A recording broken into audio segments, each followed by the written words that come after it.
ہو راحت وہ مصیبت اچھی. تو انجام اصل چیز ہے نا. ہو سکتا ہے کہ حق پہ چلنے والے لوگ اور جو لوگ سچائی کے راستے پر چلتے ہیں ان کی ابتدا جو ہے اچھی نہ ہو, بہت کٹھن بڑی مصیبتوں کے ساتھ جو زندگی بسر کرتے ہوں, لیکن اصل کیا ہے کہ دنیا میں بھی دیکھتے ہیں کہ جس کا نتیجہ ریزلٹ کہ وہ کیا ہوا. بہت سے لوگ ہیں کہ کوششیں کرتے ہیں کچھ, لیکن دیکھیے دنیا میں بھی کیا جو کامیاب ہو جاتے ہیں ہے نا, جن کا ستارہ عروج پر ہوتا ہے, لوگ انہی کے پیچھے چلتے ہیں, کوششوں کو نہیں دیکھتا ہے کوئی. تو یہاں پر یہ ہے کہ ظالم جو ہے تو آپ کا اگر انجام جو ہے اچھا ہو جائے تو پھر آپ اچھے ہیں. انجام اصل چیز ہے. تو خیر ظالم کا انجام تو اچھا ہوگا نہیں.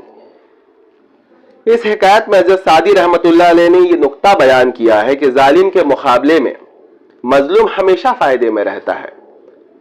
تو آپ اگر ظالم ہے اور دنیا میں سوچ رہے ہیں کہ ہم ظلم کر کے جو ہے فائدے میں رہیں گے اور سب مجھ سے ڈرے گا, تو یہ غلط فہمی میں نہ رہے. مظلوم کے ساتھ خدا ہوتا ہے, جس کے ساتھ خدا ہوتا ہے اس سے آپ نہیں ٹکرا سکتے. ہر شخص اس بات کا بخوبی اندازہ کر سکتا ہے کہ ہماری دنیاوی زندگی دائمی نہیں.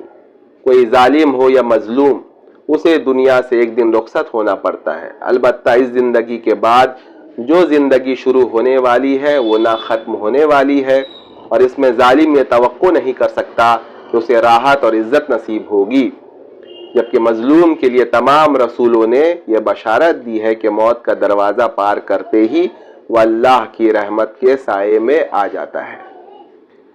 تو اللہ تعالیٰ جو ہے اگر ہمیں بھی کبھی اختیار دے, با اقتدار بنائے, تو ہم جو ہے انصاف کرنے والے بنے, رحم کرنے والے بنے, ظالموں میں سے ہرگز جو ہے نہ بنے. ظالموں کا انجام بہت برا ہوتا ہے. اللہ تعالیٰ ہم سب کو جو ہے